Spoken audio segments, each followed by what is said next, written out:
This podcast is sponsored by BetterHelp. After experiencing trauma, I went to therapy, and my therapist guided me through a difficult time in my life. They helped me understand what was happening and provided me with tools to cope and find my own strength and resilience. Their experience and compassion were invaluable and enabled me to rebuild my life and move forward. I strongly believe in the power of therapy to help people through difficult times. BetterHelp connects you with a licensed therapist who is trained to listen and give you helpful, unbiased advice. First, you go to their site. You can use my link, betterhelp.com/resilience. You answer a few questions, and BetterHelp will match you to a professional who has years of experience helping people with struggles just like yours. Let BetterHelp connect you to a therapist who can support you, all from the comfort of your own home. Visit betterhelp.com/resilience or choose podcast, then notes on resilience during sign up and enjoy a special discount on your first month. We have societal issues that need to be addressed, that the school is taking too large of a role or too much responsibility in these societal issues. We need to create a space of safety for young parents, for young mothers, for very young children, even before they get into the school setting.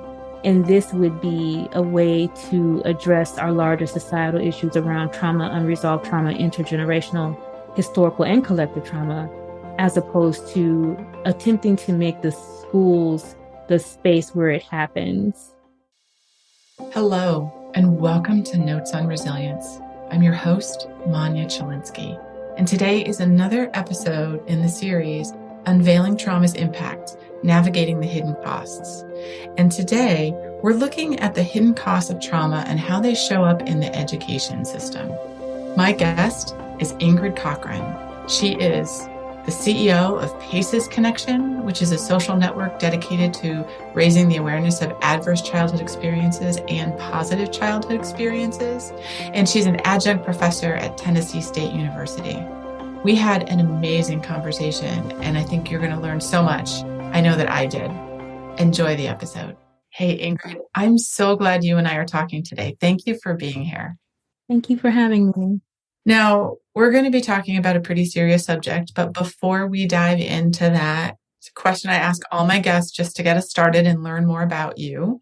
If you could have dinner with any historical figure, who would it be and why? I believe it would be Zora Neale Hurston, who was a woman who was a writer during the Harlem Renaissance. Mm-hmm. She's from Alabama, and her take on her experiences with intersectionality of racism and sexism was very refreshing for her time. So I would want to have dinner with her. She seemed like a good time. That would be a good time, and I'm sure just pretty amazing to be with her. And I feel like I say this to all my guests, but if you ever figure out a way to do that, I'd like to hear the results because I think it would be amazing. So, Ingrid, thank you for sharing that. And, today we're here to talk about the hidden costs of trauma in education, how it shows up in our educational system. And in the context of this discussion, when we're saying hidden costs, that might be financial costs, but also lost opportunity, societal burdens, or some other costs that I'm not even thinking of. So I'd love to just get your perspective on, within education, which I know is a broad field, but within the context of education, what do you think are the most significant hidden costs associated with unaddressed trauma? I think, obviously money is a significant cost, but there are several in our society. The loss of potential is huge. And so we have individuals who are within a system that is historically oppressive and even at the individual level is not allowing for the full human potential to be reached as we do not address trauma within our society. And I don't want to put all the blame on schools because I don't know that schools are the best place to address trauma, but definitely the impact is seen in the field of education. And so the loss of human potential, money, obviously, but then also the loss of our standing within on the world stage. And so we have taken a hit when it comes to innovation and also our educational standing across the globe, as we are unable to address those systemic issues that make trauma more likely for others. Yeah. So when we're talking about the educational system, I'm thinking of elementary to high school Mm. versus college. How does trauma show up in a student? How would someone understand that maybe that's what's underlying a particular student's performance? Sure. So I would also include early childhood education. Okay. But yes, I think that when we think about how trauma shows up at the individual level, obviously that's going to be in the school setting for academic performance, right? One of the most prevalent kind of symptoms that we know of for unresolved trauma in youth is that they tend to display ADHD-like symptoms. So the inability to pay attention, sit still, and things of that nature, obviously having some impact on academic performance. And then we tend to see trauma more readily in our externalizing students. So that's the ADHD like symptoms, the inability to sit still, maybe even fighting aggression, talking loud in class, being disruptive.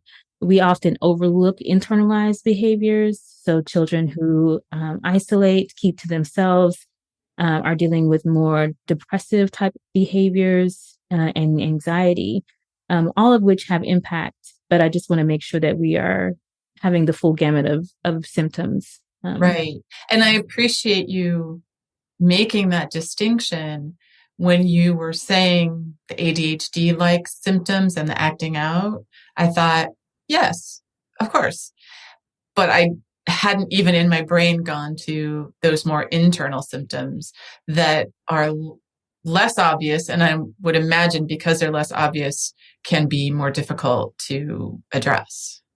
Right. So those less obvious symptoms may even equate to a child being considered a quote unquote good student, right? So they're quiet, they are sitting still, they're maybe even responsible, have decent grades, but they are internalizing behaviors. And so they are isolated, more likely to have the depressive issues, more likely to have issues with suicidality and suicidal ideation, self harm. And so that's still having an impact on on the school setting, Right. even though they may have decent like academic performance. Right.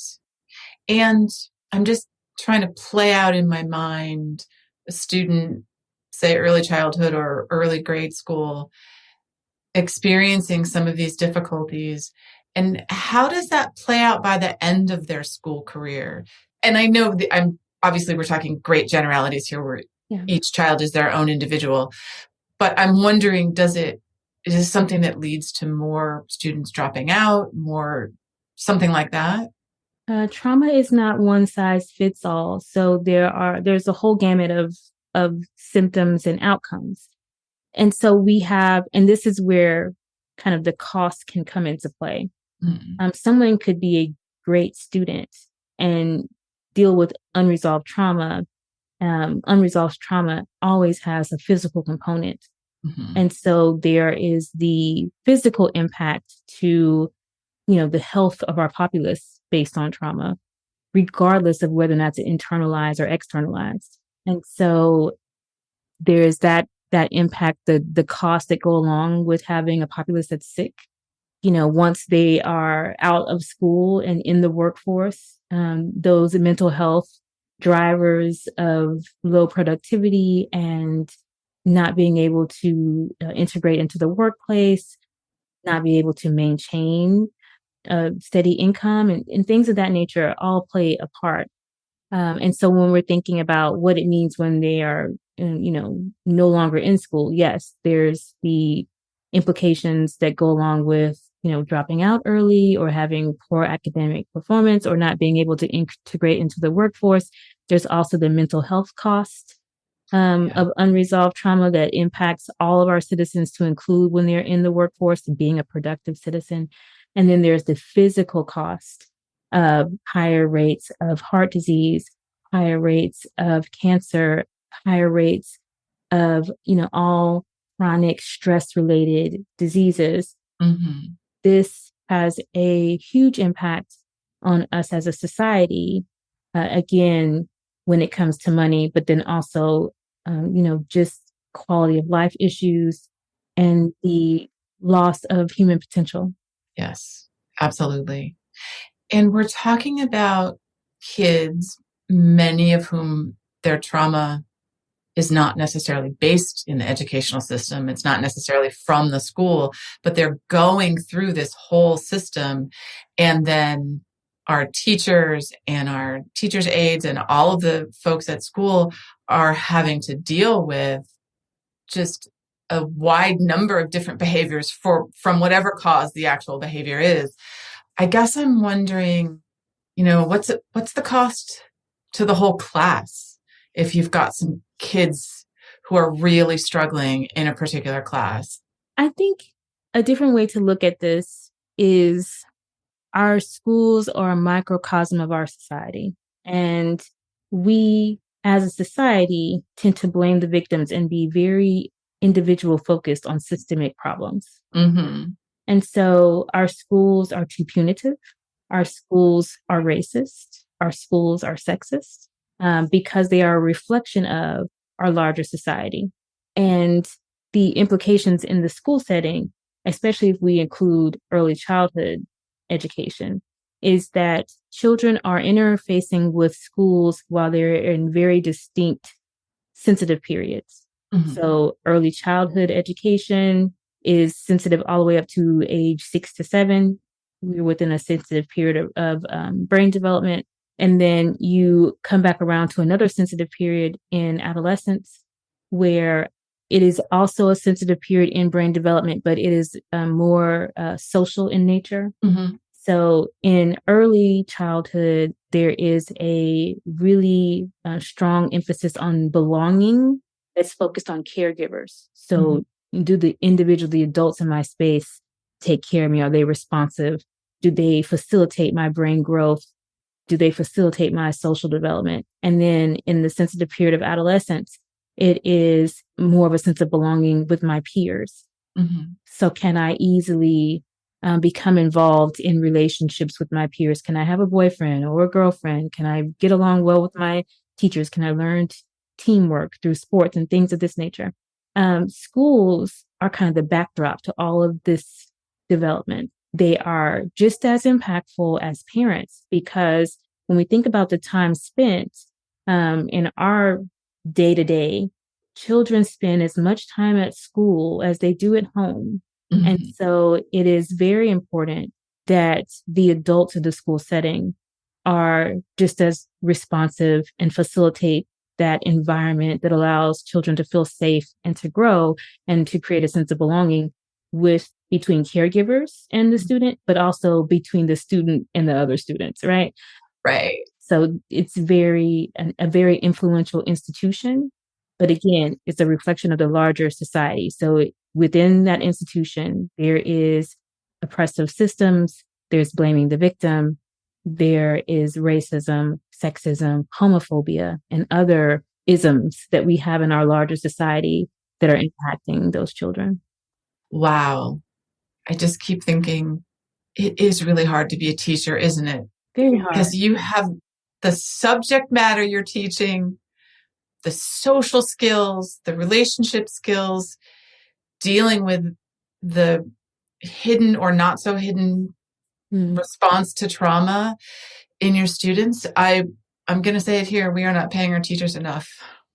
Right. And then that's another issue within itself, is that, especially in early childhood education, because if we think about we're not paying our teachers enough, how much are we paying preschool teachers and early child care workers, and how influential that time period that they have with those children is compared to the amount of money that they make.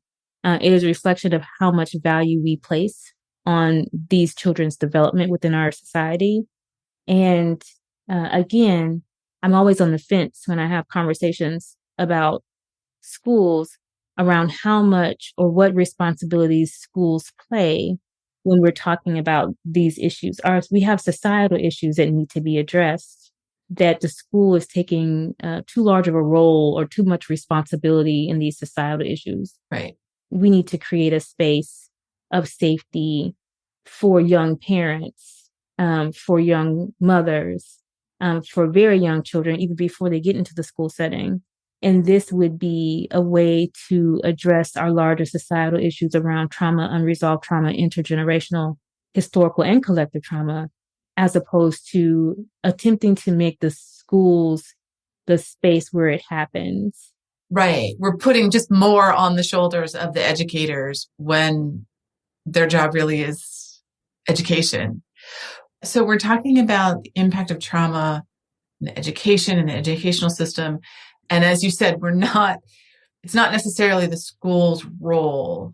What are steps that individuals or organizations can we take to be addressing this trauma so that it isn't putting it all on the shoulders of the teachers and the school administration? Yeah, so becoming trauma informed as an institution is the first step. So obviously that comes with training of teachers, training of administrators around trauma and what it looks like in schools and how individuals can be a buffer against trauma, how individuals can facilitate resilience in children. Mm-hmm. So that would be one step, that you take the first step of becoming a trauma-informed school.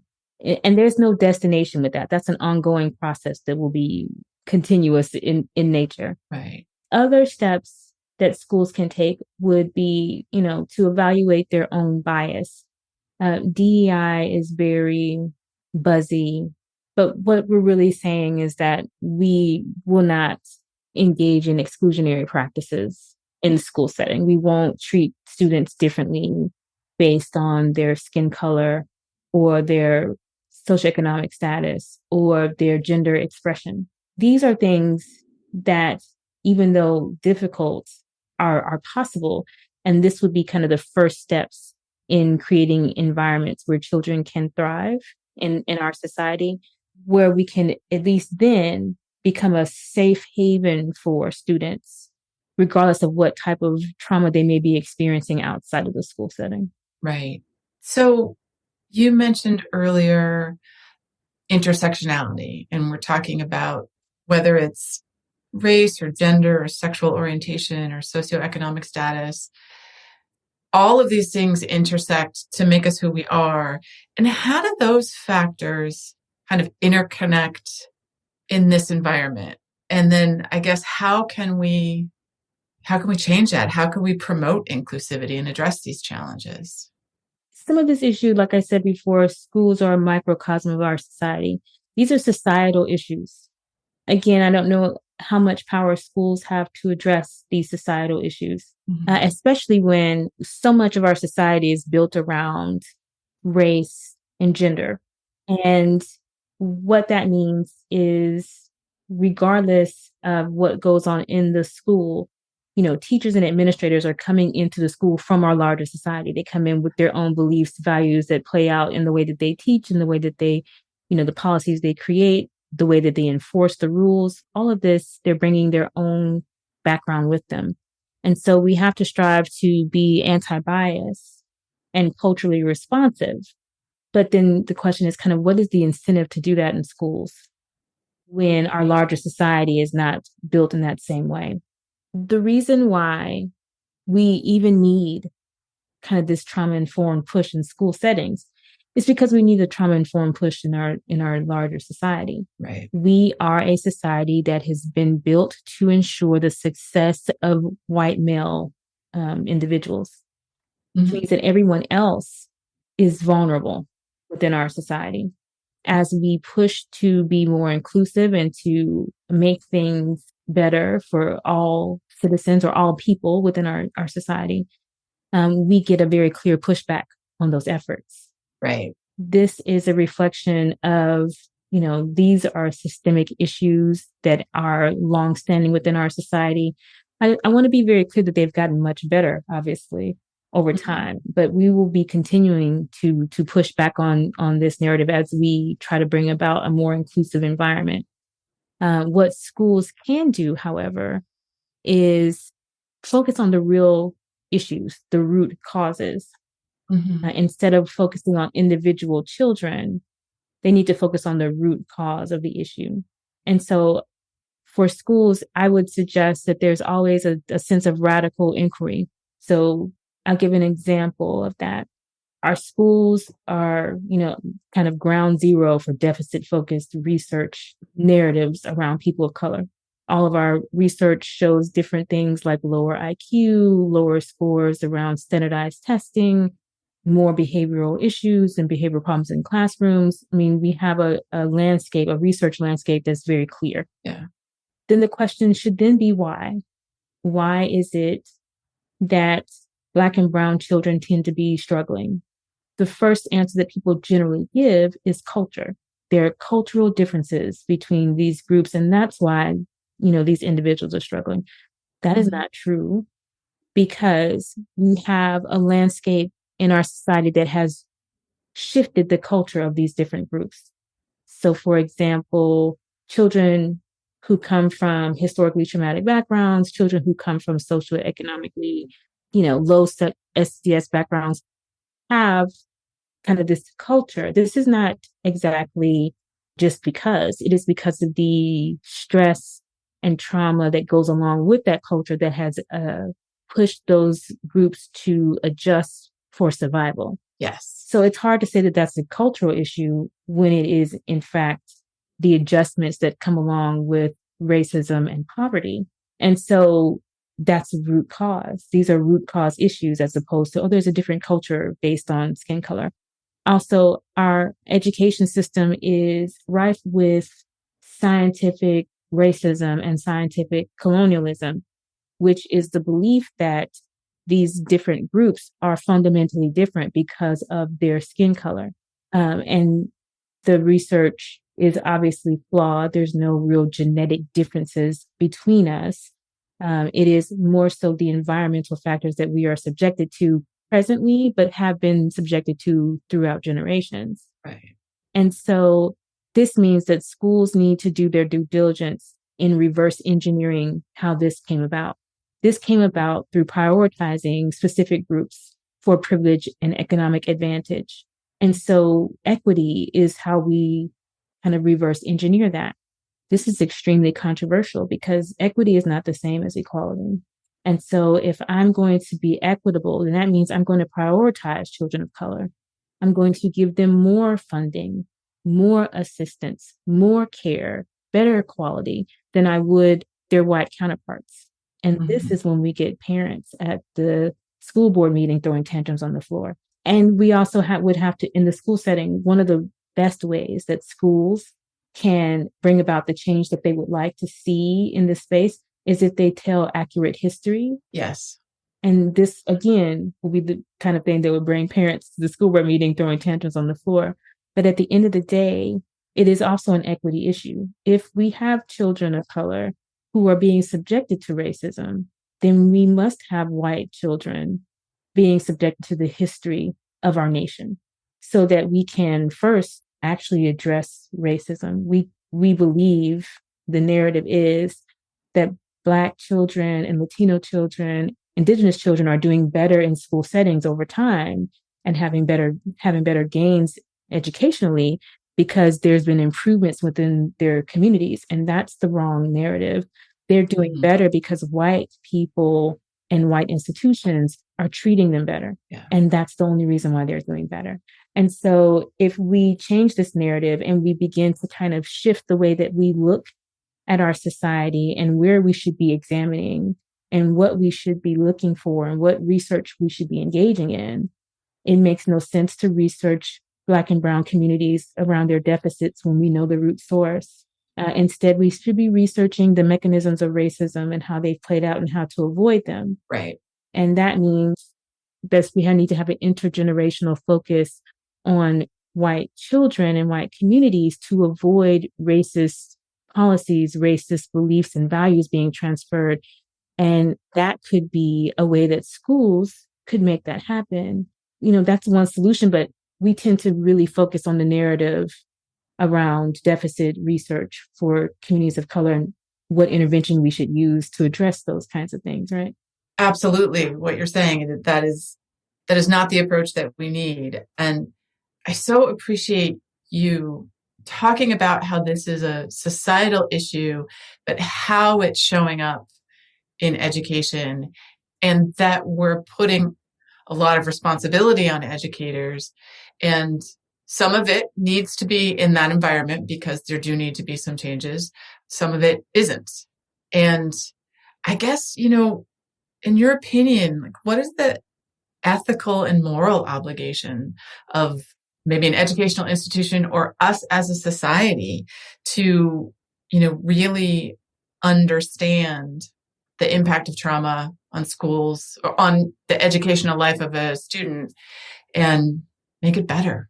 Yeah, I think the moral obligation is to have a systems approach. I think that's kind of the first step. I remember when I first started kind of work in this mental health, social work space, I was doing a lot of case management and crisis counseling with families. And I remember, I'm just really running. I'm going from family to family. I'm telling them this is how you adjust. This is the things you need to do in your home. And ultimately, what I'm telling that family is this is how you change the way that you operate to survive in this system. But it's so much pressure on individual and families to deal with societal and systemic issues that could be solved through policy. And where do we want to put this pressure? We don't put the pressure on the policymakers and the decision makers.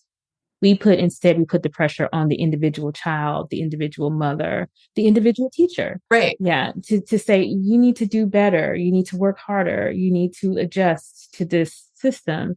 When we have examples of other places, and this is kind of what I said before, this educational standing on a global scale, this is where we really see that in some places, policies and interventions and things are put in place that are working that we won't put in place because we, again, have this very clear issue around positionality.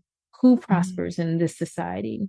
And then if it doesn't benefit this one group, then we won't engage in it. Right. And then if we try to get outside of that, then we're socialists, we're communists, there's these other labels that come up, all of which are nonsense because in my mind, especially as a scientist, the question is, how do you solve a problem? Wow. This is such a great conversation. And I so appreciate you digging in depth in this with me. What is giving you hope right now in this space when we look at trauma and education? That's a good question. I don't know. Sounds so horrible to say out loud. I don't know that I have hope that things will change. I know that we've changed a great deal, but I also see as we get closer to getting to root cause, saying the thing and naming the thing that we need to address, we get a lot of pushback. There's a great deal of pushback to the point, again, where it's kind of nonsensical. Like we can't say words that have meaning. Yes. Like we get into this weird space where, we have to engage in word salad. We can't solve a problem because of, and I don't want to say PC, but it's definitely a war of words that doesn't lead to any action. We're kind of at a stalemate. We can't, call slavery. We can't call, there's so many different ways that we play around in this space. And it's ultimately led by policymakers whose job is to play with words. And so this prevents things from being done in a real way. And it's intentional. It's not by chance. People are intentionally stalling to get these things done because, again, there's benefit to certain groups.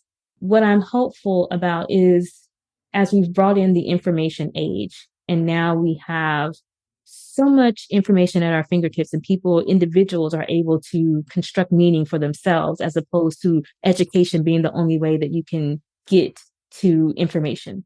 this allows for you to go to school and learn certain things, but still be able to interact with information in a way where you can construct your own meaning, hopefully, and hopefully Mm-hmm. an adult that can help you with that. That makes me feel hopeful. I also feel like a lot of people are kind of becoming more aware of the systems around them and how they seem to not benefit them in a real way. This has always been the case for people of color. This has always been the case. We've been very clear, but I feel now we have more white people and white communities being very vocal about how this impacts them Mm-hmm. and what that looks like for them. And they're less likely to say, okay, this system should be embraced, as opposed to, this is also oppressive to me. Maybe there is some truth to this is not working anymore. Right. As we get to those spaces in education, it's because we have gotten to those spaces in other places like climate and politics. Like people are getting to the point where like, oh, this is not working. We're not able to solve problems anymore. And that's always been the case for people of color. But now it's more of a wider scope. Ingrid, this has been such an amazing conversation. Thank you so much for sharing. And I appreciate the insight into education and its role and into just trauma overall in our society. And I wish we could talk more. Today, we're not going to, but before I let you go, how can our listeners reach you if they want to get in touch or learn more about your work? Yes. So I am Chief Visionary Officer at Paces Connection. So that's Paces, PACES, pacesconnection.com.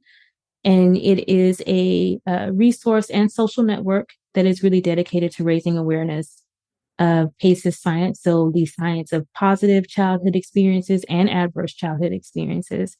I have my own consulting company called Cockhren Consulting.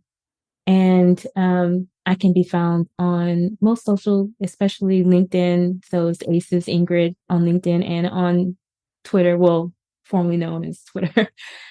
And yes, and then they can reach me through Paces Connection at iCockhren at pacesconnection.com.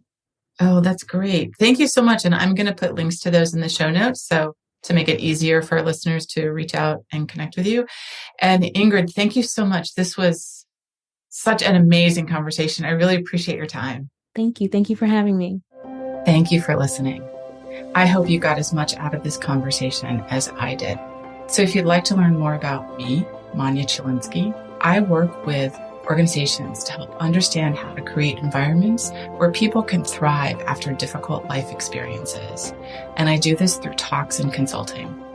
I'm a survivor of mass violence, and I use my experience to help leaders learn about resiliency, compassion, and trauma-sensitive leadership, to build strategies to enable teams to thrive and be engaged amidst difficulty and turmoil. If this is something you want to learn more about, visit my website, www.manyachilinsky.com, or email me at manya@manyachilinsky, or stop by my social media on LinkedIn and Twitter. Thanks so much.